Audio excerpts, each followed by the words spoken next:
The world tilted.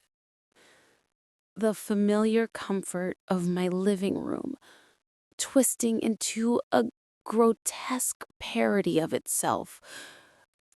Alex, my anchor since kindergarten, the keeper of my childhood secrets, and the architect of my adult comfort, was a stranger.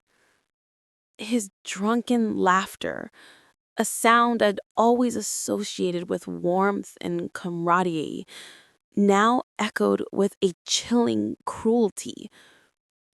Because if I can't have you, no one can, he'd said, the words slithering into the air between us, thick and suffocating. Each syllable was a meticulously crafted poison dart, puncturing the bubble of my perceived reality. A silent, horrifying slideshow of failed relationships flickered through my mind, each one a fresh wound ripped open by his admission. The abrupt ghosting, the out-of-the-blue accusations of infidelity, it all coalesced into a horrifying mosaic of his design. He wasn't just my best friend, he was the clandestine architect of my profound loneliness. As he slumped onto the couch, the weight of his betrayal was a physical pressure, a crushing force on my chest. The silence that followed was a deafening roar, punctuated only by the frantic, panicked rhythm of my own heart. In that single, drawn-out moment, 2 decades of love and trust curdled into a cold, hard knot of incandescent fury. My hands, trembling uncontrollably, reached for my phone. The luminescent green of the call button glowed with a surreal intensity. With a deep, shuddering breath that felt like my first in a lifetime, I pressed it. The tinny voice of the 911 operator was a lifeline in the wreckage of my life. The minutes between the call and the arrival of the police stretched into an eternity. Each creak of the floorboards, every distant siren sent a fresh jolt of adrenaline coursing through my veins. I paced the length of my apartment, my bare feet cold against the hardwood, a stark contrast to the fire raging within me. My gaze kept unwillingly drifting to Alex, his chest rising and falling in a peaceful, alcohol-induced slumber. A deeply ingrained, conditioned part of me, the part that had loved him for 23 years, wanted to pull a blanket over him. But then the image of his dead, sober eyes, the chilling finality in his voice would flash in my mind, and a wave of nausea would roil in my stomach. The flashing red and blue lights painting my windows were a brutal welcome intrusion, a sign that this nightmare was real, that the world I knew was irrevocably fractured. 2 uniformed officers, a man and a woman, stood at my door, their faces etched with a practiced neutrality that I desperately needed. My friend, I began, the word tasting like ash in my mouth, he confessed to sabotaging my relationships. The officers exchanged a look, a flicker of something I couldn't decipher, before their professional masks were back in place. I led them into the living room, the sight of Alex on the couch a stark, undeniable piece of evidence in the bizarre crime scene my life had become. Numb and breathless, recounting the night's events to Officer Davis was like narrating a horror film in which I was the unwitting star. Each word felt heavy, a betrayal of the 23 years of memories I had cherished. I told them about his drunken ramblings, the chillingly specific details of his deception, The fake social media profiles, the manufactured proof of my infidelity. The officer's pen scratched against his notepad, the sound a stark counterpoint to the turmoil swirling within me. He asked for names, dates, any shred of evidence I could provide. My mind, a whirlwind of confusion and pain, struggled to grasp the concrete details. I fumbled for my laptop, my fingers shaking as I pulled up old chat logs, the confused and hurt messages from men who had abruptly vanished from my life. Each one was a piece of a puzzle I never knew I was solving. Officer Miller had managed to rouse Alex, his initial grogginess giving way to a belligerent confusion as he was escorted to a waiting patrol car. From my window, I watched them read him his rights, the familiar silhouette of the man I thought I knew, now framed by the flashing lights of a police car. It was a brutal confirmation that the life I had been living was a lie. The first light of dawn crept through my blinds, long after the police had left. I just poured a cup of tea, and I was finally telling the story to my one most trusted confidant, the listener.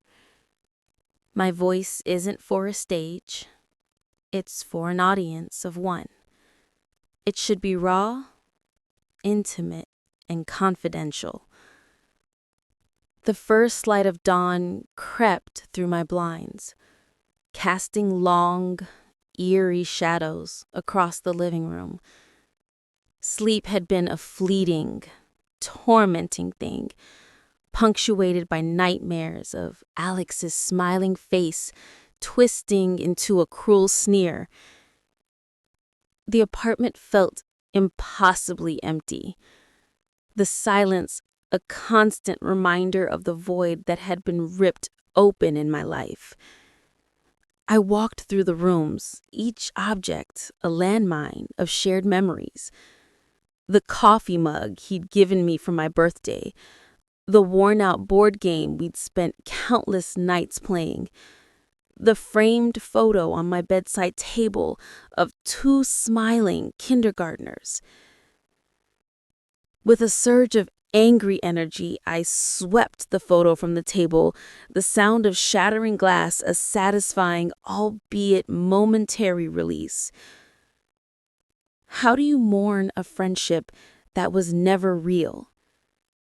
I spent the day in a haze of disbelief, fielding calls from a detective who now handled my case, each question a fresh stab, forcing me to relive the betrayals. Telling my parents was one of the hardest things I've ever had to do. They had loved Alex like a son. My mother's initial disbelief quickly gave way to a fierce, protective anger. My father, a man of few words, simply held my hand, his grip a silent promise of support. The news spread through our mutual friends like wildfire. Some rallied around me, their loyalty a much-needed balm. Others struggled to reconcile the man they knew with the monster I described. "Are you sure you didn't misunderstand?"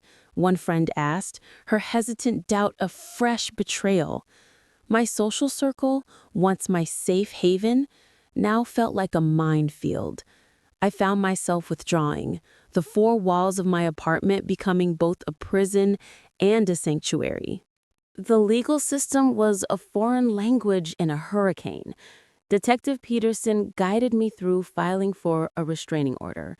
The paperwork was a mountain of legal jargon, each question a stark reminder of my new reality. The first court appearance was a blur of anxiety. I stood before a judge, my voice trembling as I recounted the night of the confession. Alex was there, his face pale and drawn. He didn't look at me. The judge granted the temporary restraining order, a flimsy piece of paper that was supposed to act as a shield against the man who knew all my secrets. Building a criminal case was a slow, meticulous gathering of evidence. I spent hours on the phone with the detective, combing through my past, identifying the men Alex had driven away. A new, more personal investigation began. I sifted through the wreckage of my past, searching for clues I had missed, for red flags I had blindly ignored. I pulled out old yearbooks, the smiling faces of our youth mocking me. There he was, always by my side, his arms slung possessively around my shoulders. I remembered my first high school crush suddenly ignoring me. Alex had been the one to comfort me, his words a soothing balm. "He wasn't good enough for you anyway," he had said. Now, it sounded like a chillingly casual confession. I unearthed old journals, my own words, a testament to his insidious influence. I had painted him as my guardian angel when, in reality, he had been my jailer. At the permanent restraining order hearing, Alex's lawyer tried to paint his confession as a drunken, meaningless rant. They tried to discredit me, to twist my grief and anger into the ramblings of a scorned woman. But the evidence was undeniable. When it was my turn to speak, I stood tall, my voice shaking but clear. I looked directly at Alex. "You were my brother," I said, the words catching in my throat. "I loved you, and you used that love to destroy every chance I had at happiness." For the first time, a flicker of something, remorse, shame, I couldn't be sure, crossed his face. The judge granted the permanent restraining order, the gavel falling with a finality that echoed through the silent courtroom. The restraining order was a piece of paper, but the real work of rebuilding had just begun. My apartment, once a crime scene, slowly started to feel like a home again. I rearranged furniture, painted the walls a calming blue, and packed away every memento of my friendship with Alex. It was a painful but necessary exorcism. I started therapy, the sessions a safe space to unravel the tangled knot of emotions. My therapist helped me see that Alex's actions were not a reflection of my worth, but of his own twisted pathology. Reconnecting with the friends who had stood by me, their unwavering support a lifeline, was a slow, painstaking process. But with each step, I grew stronger. A few months later, Detective Peterson called. They had enough evidence to press criminal charges against Alex. The news was a strange mix of relief and trepidation. In the midst of the legal turmoil, a small, unexpected glimmer of hope appeared. I reconnected with an ex-boyfriend, the one who had accused me of cheating. He had been contacted by the detective and had given a statement. He reached out with a heartfelt apology. "I'm so sorry," he wrote. "I should have trusted you." We met for coffee. We didn't rekindle our romance, but in his apology, I found a piece of the validation I had been so desperately seeking. The trial was a grueling ordeal, a public airing of my deepest wounds. I sat on the witness stand, the faces of the jury a blur. Alex sat at the defendant's table, composed, his expensive suit a shield of respectability. His lawyer was sharp, his questions designed to paint me as unstable, but I held my ground, my voice steady. The most difficult part was listening to the testimony of my ex-boyfriends. Each one took the stand, their voices a chorus of regret and anger. They were the living, breathing proof of Alex's long and calculated campaign of sabotage.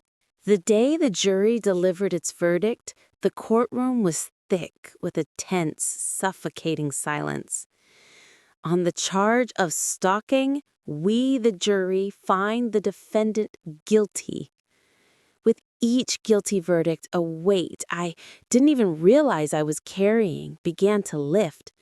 Tears streamed down my face, not of sadness, but of a profound, overwhelming relief. It was over. Alex was sentenced to a term in prison. As he was led away in handcuffs, he looked at me, his eyes a maelstrom of anger. And for a fleeting moment, I saw the little boy who had shared his crayons with me, lost and broken. Then the image was gone, replaced by the face of the man who had tried to destroy me. Life after the trial was a strange new landscape. The constant hum of anxiety began to fade, replaced by a quiet sense of peace. I started to rediscover the simple joys of life. I took a solo trip to the coast, the vastness of the ocean a soothing balm on my weary soul. I enrolled in a pottery class, the act of creating something new with my own hands, a powerful form of therapy. I even went on a few dates, my heart still guarded, but open to the possibility of a love that was real. The scars of Alex's betrayal were still there, but they were no longer gaping wounds. They were a testament to my resilience. A few months into his sentence, I received a letter from Alex. My first instinct was to tear it to shreds, but a morbid curiosity compelled me to open it. The letter was a rambling, self-pitying mess. There was no real remorse, just the desperate ramblings of a man who had lost control. Tucked away at the end was a single, jarring sentence: "I'm sorry." The words were small, almost an afterthought. I didn't know if he meant them, but in that moment, it didn't matter. I folded the letter, a sense of finality washing over me. I didn't need his apology to heal. It's been a year since my world imploded. The journey has been long and arduous. There are still days when the ghost of Alex's betrayal haunts me, but those days are fewer and farther between. I have learned to trust again, not blindly, but with a newfound wisdom. I have found a quiet strength I never knew I possessed. My story is not a fairy tale. It is a story of survival, of a woman who was broken and who, piece by piece, put herself back together again, stronger and more whole than before. I am no longer a victim of Alex's obsession. I am the author of my own story. And the future, for the first time in a long time, is a blank page waiting to be written. Thanks for watching. If you enjoyed this Reddit story, drop a comment below and don't forget to subscribe for more wild Reddit stories like this one.